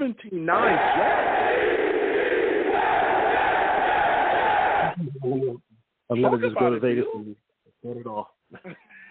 Listen, Bill. Bill, drop the mic. He's running. All right, listen, salute to you, Bill. I want to thank you for calling in. You have a good night, man. Wow. All right. Listen, Bill said 17-9 Jets. You heard it. 515-602-9639. We're going to keep getting to the lines, but before we get there, salute to my guy, NY Jets FL in the chat, one of the savages. All the savages in the chat. For those of you that are listening on Blog Talk, I call my chat the savages. Why? They're savage. Nobody is safe, okay? Not even me, all right? NY Jets FL says, what if we took Linderbaum and Neal, similar to Brick and Mangold? I would do it. That's an interesting take right there. That is an interesting take. The thing is, though, is that you got Mekhi Becton at left tackle, who's going to return. So you'd have Mekhi at left, Linderbaum at center, and I guess you'd have Neal at right tackle. That's something you could look at. I don't know if he could be a right tackle in this league. Again, draft coming up, we'll talk. But if they look to see if he could play right tackle, if he could fit in there and be solid, I know that kid is out of Alabama. and that he's a pretty solid lineman. So we'll see. But that's an interesting take there. Interesting take. Salutes to NY Jets FL. There's a lot of people that are coming around talking about this offensive line and the help that it needs. We'll continue to talk about it. Again, draft's coming up. We'll talk about it. So, again, 515-602-9639. 515-602-9639 is the number. Call in. I'm taking all callers. Please give the stream a thumbs up wherever you're calling me from. Next, I'm going to my guy, Steve. We'll get to Venom G's and Max in a second. Steve, I'm coming directly to you, my friend. Steve, salutes. I want to thank you for calling in, man. Listen, Jets beat the Jags 21-26. What are your thoughts about people that are all over Zach Wilson for only passing for 102 yards, man? What are your thoughts about people ragging on him because he only threw for 102 yards? Hey, Joe. Well, first of all, thank you again for having me on your show. How was your Christmas, first off? Did you have a nice Christmas? I did, man. Spent a lot of good times with my family. How about yours, man? How was your Christmas? Man, my Christmas was good. It topped it off with a nice Jets win on Sunday against the Jacksonville Jaguars. Yo, let me tell you something. For people to criticize Zach Wilson all because he threw for 102 yards, those fans are ridiculous, okay? You know, he came out and he played phenomenal on Sunday. I mean phenomenal. And absolutely outplayed. Listen, yeah, Trevor Lawrence threw for more yards on Sunday than Zach Wilson did, but Wilson was the better quarterback in that game. I mean, Wilson, man, 52-yard run to the end zone, went whoop, and then he did another whoop, right, dodging those Jacksonville defenders, went right into the end zone for a touchdown. And, Joe, here was even the best part. I was there to see it in person. Talk about it. What was the stadium atmosphere like there, Steve? Let me tell you, a lot of Jet fans came out to that game. A lot of Jet fans, believe it or not, came out to that game for that matchup of Zach Wilson versus Trevor Lawrence, and I was shocked that a lot of fans showed up. I mean, listen, there were some Jacksonville fans that came to the game, you know, but let me tell you something. Jacksonville fans were even telling me at tailgate, they said, hey, Jets, go ahead. We'll take the win. We'll stick with the number one pick. Our team is garbage. We wish that we had the kind of team that you guys had. I mean, hey, man. You know, listen, and Joe, let me tell you something, Joe. I went completely nuts when Wilson made that score. But let me tell you something. A lot of people were even saying to me around the Jet fans were like, all right, we're going to win this game, Steve. We're going to win the game. I'm like, listen, we haven't won anything yet. We haven't won just yet. We haven't won just yet. I told them all. And then let me tell you that I knew, Joe, it was going to come down to that last play. And everybody was all like, okay, this is either going to be either typical Jets or typical Jaguars. And that 4th and goal play, oh, my God, let me tell you something. I thought at first after when I think it was Pignac or Guidry that made that last play. Let me tell you something, Joe. I really, really thought at first that we were going to lose. But then when the penalty was called for illegal shift on Jacksonville, I was like, man, they pulled away. But let me tell you something. My boy, Michael Carter, the running back, let me tell you, our future running back, we finally have a future running back. No Le'Veon Bell, no old Frank Gore, Michael Carter, baby. Man, I think he had 100 and something yards on the ground. Oh, it was awesome, Joe. Yeah, I'm sure it was, man. What was it like when Braxton Berrios ran back that kickoff, bro? I know the stadium had to be going crazy. I could hear it. I was with a bunch of these Jet fans that were like college students, and they were throwing their drinks up in the air, and I was like, oh, my God. I thought I was going to get hit with one of the drinks, and then security had to come and calm us down. Security in MetLife had to come calm us down. It was so much fun. But anyway, Joe, I actually have a very, very special guest here tonight that would actually like to join our show. He's a good friend of mine. He's been on the show before a couple of times I've had him on. I'd like to introduce you to my friend who's a longtime Jets fan, too, my friend Alex Plum. Alex, I'd like you to meet Long Beach Joe. Hey, Joe. How you doing? What's going on, Alex? Happy holidays to you and your family. How are you feeling, my friend? I'm doing well. Happy holidays to you. How you doing? I'm all right. So how are you feeling about this Jets win, man? I'm doing well. I feel good about it. Listen, Listen, it did come down to the wire. It wasn't an exciting game, so I did watch it on TV. As a matter of fact, my friend here got to go to a better Jet game than I did. I actually had to go to the bad Saints game a couple weeks earlier. Oh, man. That was a rough one. That was a rough one. But listen, we got ourselves a W. You know what I'm saying? So that's all that matters. We got ourselves that W, and we handled business. Yep. Now, listen, Steve, Alex, I know you guys are hyped up about this, but I want to talk to you guys a little bit about this upcoming Tampa Bay game because there's a lot of excitement around this game too.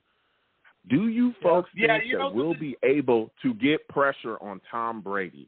That's the big question. Do you think we'll be able to get pressure on Tom Brady? Honestly, Joe, the last game against Jacksonville, we weren't getting any pressure on Trevor Lawrence. And let me just tell you something. If we don't get any pressure on Tom Brady, we're gonna lose. And, Joe, listen, as much as it was great to win last Sunday, Joe, I think this Sunday we're going to die when we play Tampa Bay. We're going to die, I think.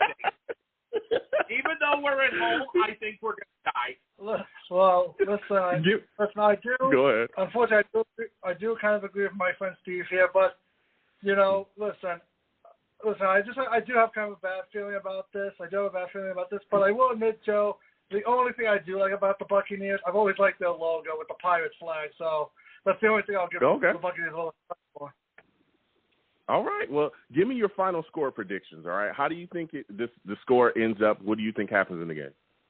All right, Joe. Well, my final score prediction of the game is I'm going to go 34-17 Buccaneers. I don't know if I can make it, but I'm not really good at that stuff. Come on, man. Everybody feels the fire here, Alex. Come on, bro. Okay, I'll give it my best. I'm gonna go 34-21 Tampa. That's my best guess. All right. You know what both of you are getting. Alex. Hold on. I'm giving you another one. This is for Alex. Hey, Joe. Both of you get it. Can I ask you a quick question? Hey, Joe. Alex wants to ask you a question. So, go ahead, man. Two questions, actually. I know it's looking a little bit down the line here, but there's one guy in the NFL draft that I think some Jet fans should keep an eye on. Since college football is almost coming to an end. What do you think of the guy from Michigan, which is my favorite college school, Aiden Hutchinson? Oh, the pass rusher, Hutchinson. Dude, I know a lot of people love him. He's phenomenal. He's a guy that gets after it. If I'm correct, I think he's a DN, right? Or DN or linebacker or whatever. He's a pass rusher that can get after it. There's a lot of people talking about him right now. I know he had a big game earlier this year. I think he's good. I am a big Kayvon Thibodeau guy. All right. I'm just letting that be known. I think that he is unbelievable. But, we'll see where he goes. I think he's definitely going to be in that top 2, probably 3. I don't think he's there at 4. I don't think him or Hutchinson are going to be there, to be completely honest. Okay, and then since the playoff is happening this week, do you mind if I ask you if you could give a quick little prediction on what the final score of the semifinals are going to be, since I am a Michigan fan? I don't really have wait, say it again. You kind of broke up. You said the scores for the upcoming game, you mean? Do you have any idea who's going to win the semifinals on Wednesday in the college football playoff, since I am a Michigan fan as well? Man. I was kind of curious to know. Yeah, I mean, there's just a lot. I don't really have any score prediction for any of those. I'm looking to see what's going to be happening myself. But listen, man, there's going to be a lot of fighting out there. A lot of teams that are going to be playing hard. You know what I'm saying? A lot of teams are going to be putting it on the line, so we'll see what happens. But let me tell you something. This Jets football team is going to get better. I know a lot of people are going to be watching that as well to see a lot of players that pop and shine from that because, again, the draft is coming up and the New York Jets have got to put things together. So salute to both of you folks. I want to thank y'all both for calling in. Steve and Alex calling in with the fire.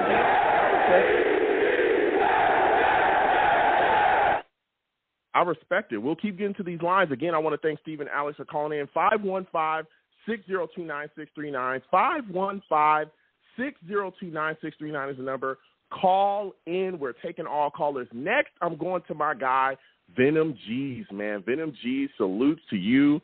I want to thank you for calling in tonight. Listen, for those of you that do not know, all right, Venom is a savage.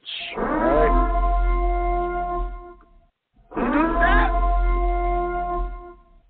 Venom is a savage, man. Venom is a straight savage. Salutes to you, Venom. Happy holidays to you and your family. Venom, can you please talk to me about listen, can you please talk to me about people that are bagging and ragging on Zach Wilson for running for 91 yards and only throwing for 102 yards? What do you say to those people that are upset about Zach Wilson making plays with his feet, man? Man, those are people that are just never happy, man. He ran for 52. Damn, if he throws for 300 and we get a loss, what we going to say then? He threw the ball too much. Take the W out, take the stats. Man, it's just good to see him progressing and looking better each week now. So that's the only thing I want to see is just him competing and getting better within this offense. I don't see him throwing them lasers underneath anymore. So that's good. So I don't care about what all the other people say. He's looking pretty damn good. Yeah, he is. I think he's definitely out there doing his thing now. One of the guys that's really putting on, man, Michael Carter. Give me your thoughts about his ability and his playmaking ability, and what are you seeing out of him this year when he gets the ball in his hands? How explosive and impactful he is. Yeah, I think he's progressing really well as a rookie, just being a rookie, and you know he's up there with some of the top. It's just the O-line. If we fix the O-line with Michael Carter, he's going to be doing his thing, man. So I can't wait to see when they put the pieces together how he really looks, because I think he's going to be just like what the San Francisco 49ers have going there, where he can break it and take it to the house for long runs. But he's looking good. He's looking good, though. Mm-hmm. Yeah, he is. So man. Let me tell you. You know, Joe. You know one person that impressed me a lot, and I think that should stay where they are right now. Get rid of Ashton Davis, man. Pinnock did his damn thing back there, man. He tackle, blow people up, hit. Man, Pinnock, he got to stay back there, man, because he does a better job than Ashton Davis, man. And I'm really impressed with that young kid. And he's not even a safety, and he filled in the spot and did a great job, man. So I was really impressed with him. I'm seeing a lot of these young guys who's stepping up really big. Yeah, they are. You know, he's a guy that was put out there, and he's making play. And, again, there was so much shifting, and that's where I wanted to go with you next is, what are your thoughts about the New York Jets coaching staff being able to step up and put a team out there that can produce like that? So many young players without Coach Sulla being out there because, you know, we know what he's dealing with. What are your thoughts about that, man, how well our coaching staff was able to adjust in the face of adversity? Yeah, and I think it's just them staying the course, man. Salah, they probably spoke the whole week, and he said, hey, let's just, you know, stay the course and do what we got to do. Only thing I like that they did this week is go for it on the 4th and 1s. They made some, they didn't make some others, but they were being aggressive, and I like that about them, that they didn't just fold and kick it every time. So I like that part of the team as well. So they were doing a lot of tricks and just being very aggressive this go around. Yeah. So when you look at the situation, like you said as well, there was a lot of aggression, a lot of guys flying around. One of the guys we saw make another big play, Braxton Berrios, 103-yard kick return. He's one of the better kick returners in the league right now, did get snubbed on the Pro Bowl. When you look at it right now, you know, is Braxton Berrios a guy that the New York Jets should be looking to re-sign when the season's over? Of course. He's definitely he's been, and we saw this from the Adam Gase era. They put him in so many different positions and spots, and he's been excelling in every position. So I think if they say, hey, you know, put it on tape, go out there, bust your butt, and you'll get a spot, and he's been doing that. You can't deny it. One person I know that is the last days is Denzel Mims, because they gave him a lot of opportunities that he dropped every possession that was thrown at him. So I think this guy got to get it. He's going packing, and Barrios is probably going to take that spot. Yeah.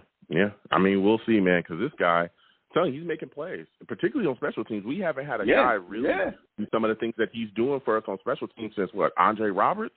You know, that was quite a long time ago. Yeah, you know, that's quite a long time ago. I think the one before that was I think it was Brad Smith or something like that, or it was Brad two, Smith, but you going back.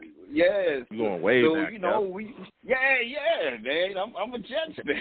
This is what we do, yo. You go way back. Yeah, but another thing I like about Barrios is that that old third, I think it was 3rd and 7, where he caught that first down and got smacked and he still held on to the ball. That's a real football play right there. We're gonna need guys that's willing to go over the middle and get hit and still come down with the possession. And I think they could use him sort of like Edelman and Wes Welker was being used in the New England offense. So I hope they'll use him like that. But he seems like that type of guy. Yeah, you're right, man. Now, when you look at this situation, because we're talking just a little bit about the draft and what's going on, Conor McGovern missing the rest of the season with an injury. You know, he's going to be sitting down. Becton not coming back from the injury that he suffered earlier in this season. When you look at these two guys, you know, now kind of being removed from the offensive line due to injuries, what is your outlook on the New York Jets offensive line going forward? And do you think these two guys going down and looking at the Jets line, do you think this alters the New York Jets draft strategy coming up for the upcoming draft? Nope, it doesn't. You get McGovern out of here, send him packing with Van Rotten. Send him and Van Rotten on the love boat out of here. Send them two out, and the line held up pretty good. So I think you send them two out of there and you go for an O-line. Joe, I know we always talk about how we're going to attack the draft, and I'm with you 100% most of the times, but I think they're going to have to go O-line and, you know, and a pass rusher. They're going to have to do that first with the 2 picks if they don't push it back. I wouldn't mind trading back and going to a mid-round, but I wouldn't go any further than 20. But, you know, if somebody came up and said, hey, we want to trade you in and go to 15, 16, I wouldn't mind that. And then we get a couple third-round picks, a second-round pick, I wouldn't mind that. But if they keep both, go on both sides of the ball. And you know, just knowing Joe Douglas, he's going to make sure he did what he's doing for us, what he did for Philly. And look at that Philadelphia O-line. It's one of the best in the league right now. So I don't think he's trying. If we give him the full contract, the full 6 years, he's going to make sure every position on that front line is taken care of, and Zach will have time to do what he needs to do. Everybody told wide receiver positions of need, we could get that in the second round, third round, just like we did in the last 2 drafts. So we could do that then. I think the first 2 parts of this combination needs to be O-line first, pass rusher second. Like you said, another pass rusher won't hurt. And then filling up these they're going to have to get backups for some middle linebackers and safeties and all that other stuff. But I think they're doing pretty good right now. It's looking good. I think this team is going to be like San Francisco when they transition over as well. So I think they're going to come back in. I'd rather it be like this, where we have a 4 and 18 season, something like that, and then we just get better in the next years instead of us having a 9-year, and then we go down to 4 and 5, and then we fire the coach. So I like seeing it that he has under a bad season this year, and then he gets better in the next 2 years. I think it's going to be a good team in the future to come, though. Yeah. Listen, I'm right there with you. I think that us taking a offensive lineman early is important, and us going, pass rusher next is equally as important as well. I've talked about this in nauseam. Yep. The reasons why our, offensive line is so bad the reason why our defense is so bad, we don't get enough pass rush. We just don't. We don't get any pass rush. And so when you got 40 yards to throw the ball, of course, defenses are going to take advantage of that. So, yes, pass rusher is something that we absolutely need to target as well.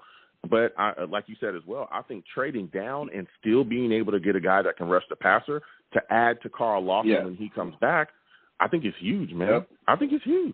So, I think you saw it in San Francisco where they had the bookends where you could have that pressure on both sides coming at the quarterback. And I think we also need another big body defensive line. It has to be a big guy that push that pocket, that middle back into the quarterback. So we're going to have to get a bigger body in the middle as well too. So it's for their system to work how they want it to work. So I think I agree with you totally on the thought process on it. So. And again, you know, this is early. We'll continue to talk about the draft as the draft comes. We're going to definitely have a lot of draft coverage, but like I said as well, I think we need multiple pass rushers in this upcoming draft. We need to make sure that we get multiple guys that can get after the quarterback. If you look at these teams that are succeeding in this league, they have at least 2 to 3 guys that they can just send at you without blitzing that will get pressure, you know, consistently. And you have to account for it. Even when the Chiefs defense, right? Remember when everybody was like, well, the Chiefs are lopsided. The offense is amazing, but the defense is so-so. Well, they had pass rushers at that time. That year they won the Super Bowl, they had guys that can get after it. The rest of the defense may have been a little shaky, but they had guys that could get after you constantly, and they did not have to blitz. They were just sending guys after you that were just regularly off the rush. You know what I'm saying? So we have to get that. We have to get that. Absolutely. We need it to be sort of like Tampa Bay, where they have JPP, Shaq Barrett, and then they have the big guys in the center where they have Mohamed Sanu, and then they have I forget the other big guy, the Samoan big guy in the middle as well, where they push the pocket so much and have everybody outside playing freely. Devin White is now becoming a beast out there, so it's easier for when you have that much pressure. I think you're talking about Vita Vea. You're talking about Vita Vea up the middle, as well. He's a beast as well. Jeez, he takes on three people on his own, so he's let everybody just to come around the edges, and they're at the quarterback so much. So we have to do something like Tampa did with that, where you have JPP that's amazing tackler, pass rusher, and Shaq Barrett that's amazing as well, where he got that 22 sack year. I think it was 2 years ago, but he still has that impact. Yeah. I mean, guys. So I see what you're trying to do.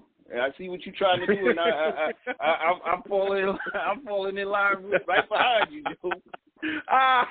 Hey, listen, you know what I'm saying? Get on the boat. You know what I'm saying? Get on the boat. I'm telling people, get on the boat. You know what I'm saying? I understand a lot of people don't think that a lot of people don't like offensive. They don't think they're very sexy. But let me tell you something. If you want these down the field plays, if you want an offense that's constantly, striking down the field and throwing long bombs, guess what? You have to give your quarterback time to do that, okay? Zach Wilson running for his life earlier in the season, that's not something that you want. We saw, the outcome of that, a jacked up PCL, a knee that he says still feels shaky, isn't as stable as it should be. You do not want that for your young quarterback. You want to protect him. And not just that as well. What about our running game? You know what I'm saying? If Michael Carter had bigger holes, boy, oh boy. This guy, I'm telling you, the way he looks, bro, he'd be one of the, that yardage would be up there. That's all I'm going to say. You know what I'm saying? That's all I'm going to say. I don't want to overshoot, but I'm just telling you, that's all I'm going to say. His yardage would be up there, and a lot of people would be talking about him. I know the fan base won't wide receivers, but if you can't protect him to get that ball to him, you're going to be – we just lost the round. A draft pick for somebody that can't get the wide receiver the ball because the offensive line is stable. So we'll be right back where we are right now, having the same conversation, and we'll be frustrated about wasting a draft pick. So just shore up the line right now. And at some time, this offense is going. There was one season, I think, when Philadelphia went for the Super Bowl where they had D. Jackson, they had Jeffrey, I think I forgot this guy's name, but they Alshon Jeffrey, and they had a decent squad. So the wide receivers came together, everything started to come together. And I know people want a tight end, but this line is so bad, and I just started watching tape, and I was like, yo, this offensive line is so bad, they keep their tight ends in 2 block 4 to compensate for the offensive line being so bad, so they can't get out and run routes. They can't do anything, so that's why our tight end production is so low. And it's like you always see Griffin inside blocking. You always see Wesco inside blocking. You always see these guys inside blocking. You don't see them running routes. You don't see them doing nothing like that. And we're so bad that now we put in a offensive lineman to run across and get a touchdown this week. This is how bad it is. The line is so bad. So this is what we're dealing with. So if you get a tight end, it's not going to serve to Zach any. If this line is remaining the same way, it's not serving Zach any purpose. Because my man Herndon couldn't even shine in this offense, man. Yo, you know I had to throw it in there, Joe. We never gave. I like that you held yourself accountable there, Venom. I was going to let it pass because you had such great takes. First off, we never gave Venom G's his accountability for him loving Chris Herndon the way that he did.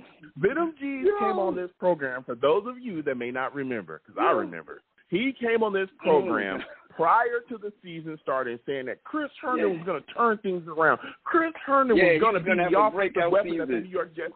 He was going to have a breakout season. Listen, boo this man. Boo this man. Damn it, hit him with another one, man. Venom G, that take was a car crash. Damn it, Venom G. Damn it. Man, Come on. Man. Venom, I thought he would have did better than that, man. Oh, man, that was the wrong man. Horrible. Venom, that was a terrible take, man. That was a terrible take, man. It was awful. You're smoking crack. Oh, you gotta stop, man. You gotta stop. He said that Chris Herndon was gonna be our offensive weapon. He was gonna turn into it. I tried to stop him, but he just didn't want to stop Venom. What more do you want from me? I just tried to stop him. Oh, man. Goodness gracious. We've got to hold Venom accountable. I just hope we go for David Njoku this year or something like that, man. I hope we go on one of those tight ends, man. Yeah, Jeez. I hope we do, Venom. You were the guy that was praising Chris Herndon. Yeah, that's all I was, can say. Man. That was my dude. I wanted to see better. I wanted to, but they got him out of here. And he's doing he's trash everywhere. He's trash at the Vikings too. I'm like, he's awful, man. But I know we wanted to talk about the Tampa Bay game. Yeah, give me your final score prediction, Venom. Who do you think wins? Who do you think loses? How do you think it ends up now? I think, man, you had a call on that said it was going to. You got to put what was he smoking on? He said 9-17. That's crazy. You say you go? He got this defense going to hold Tom Brady to 9? This? Come on, the practice squad defense going to hold Tom to 9? Smoking. What we smoking? Yo, man, Joe. I'm gonna be realistic, man. They gonna smoke us, man. Hall better get on his. He would have put in the highest cleats he had because Antonio Hall. Antonio Brown is going deep. He's going deep all day, every day. AB is always burnt. That's what he's going to do. Always burning somebody on our defense. That's what he's going to do. That's his initials. Always burning. He's going to be burning anybody we put on him. So give me your final score prediction. And then, Jesus, 39 to. This defense is going to get after Zach. So 39 to 9. 39 to 9 Tampa? Yeah. 39 to 9 Tampa. Oh my goodness. Yeah, we not even getting in the end zone. We're not getting in the end zone. This defense is legit. This is big boy football this week. Well, listen, Venom, first off, salute to you. I want to thank you for calling in. Let's give Venom a hand for his takes before the Chris Herndon nonsense. The takes were good. I'll give him a hand for that.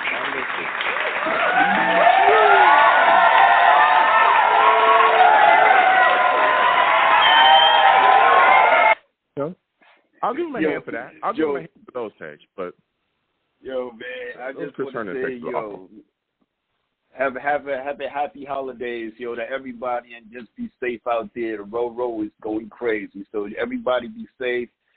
Stay positive, and just stay safe out there, everybody. Absolutely. And Joe, have a happy New Year if we don't speak. Yeah, thank you. Happy New Year to you, and happy holidays to you and your family as well. All right, Venom, you have a good one. All right, you too.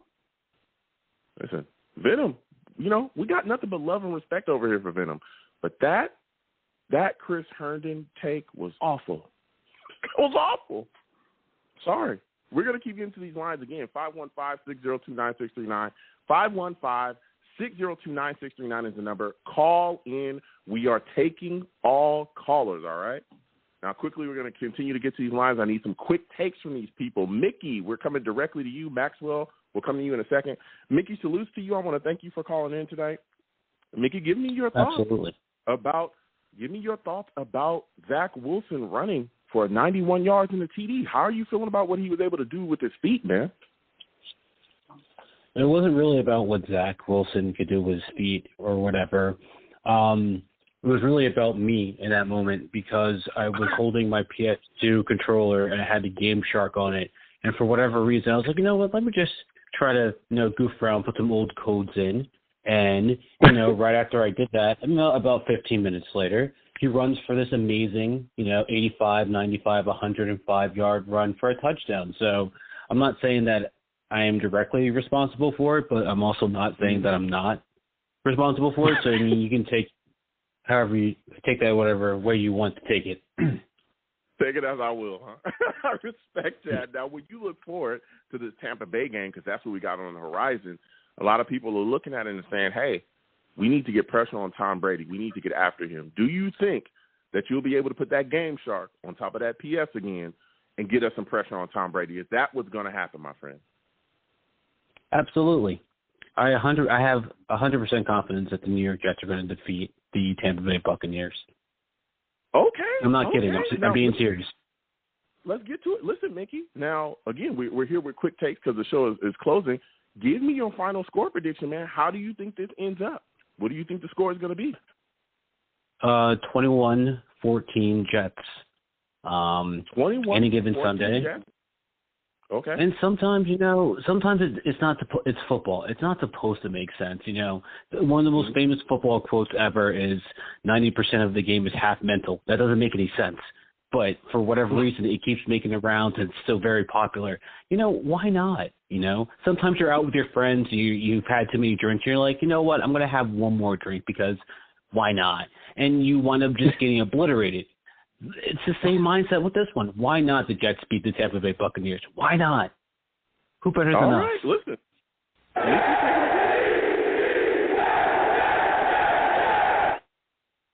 Mickey, happy holidays to you and your family, my friend. You have a good one, all right? You as well. Stay safe, man. All right, same to you.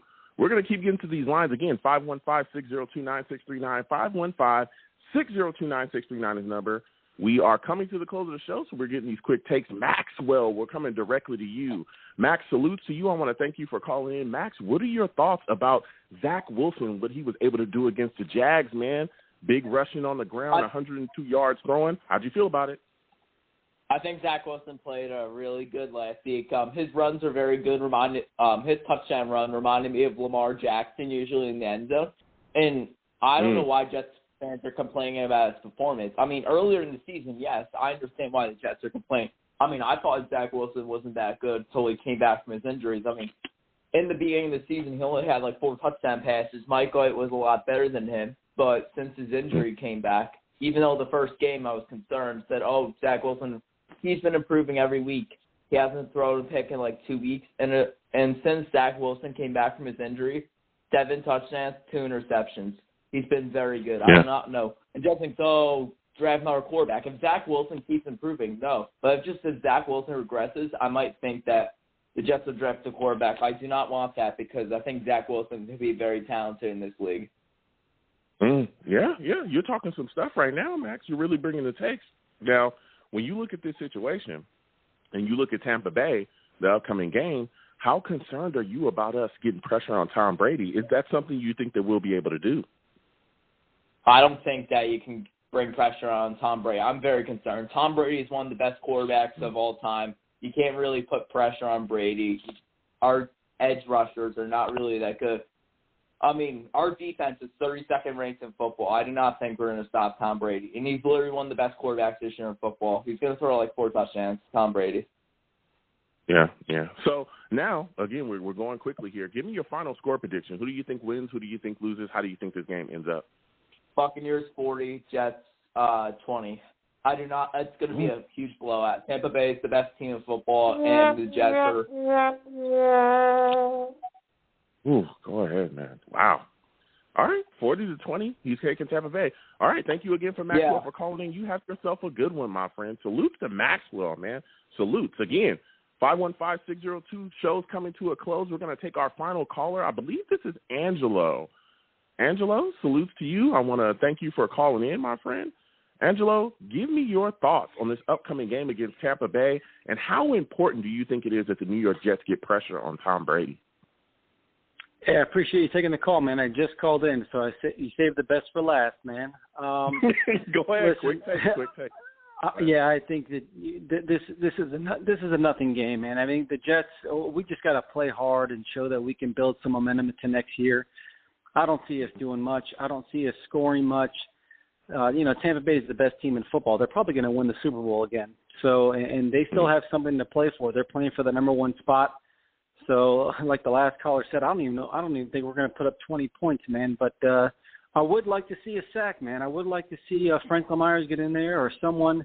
I really don't know what happened to our D line. I think you're going to see some D linemen in our draft class next year, and another edge rusher. So I really think Saleh wants to build this defense up, and I don't know what happened. I really don't know what happened to it, but I feel like we need everything on the defense except our young corners. I have a feeling that we're not going to be pursuing cornerbacks next year. I know it's kind of hard to say with Derek Stingley out there and some free agents, but I kind of think we do need a safety, and we need linebackers. We need defensive ends. We need defensive linemen. So our defense is not, especially with we're going to be looking at it.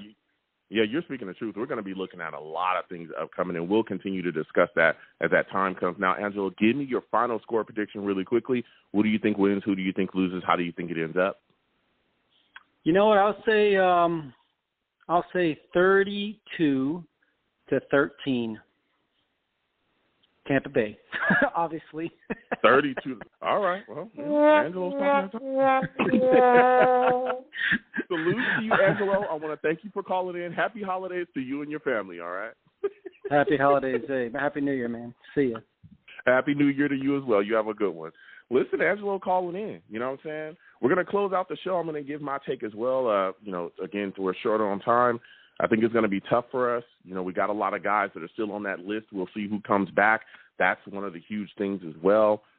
Tampa Bay, as of right now, Mike Evans is on the list. We'll see if he clears the game. They also got Bruce Arians, but Tampa Bay is such a good football team. Even with, Shaq Barrett dealing with an injury, we'll see if Pierre Paul actually ends up playing against us as well. He's dealing with the injury.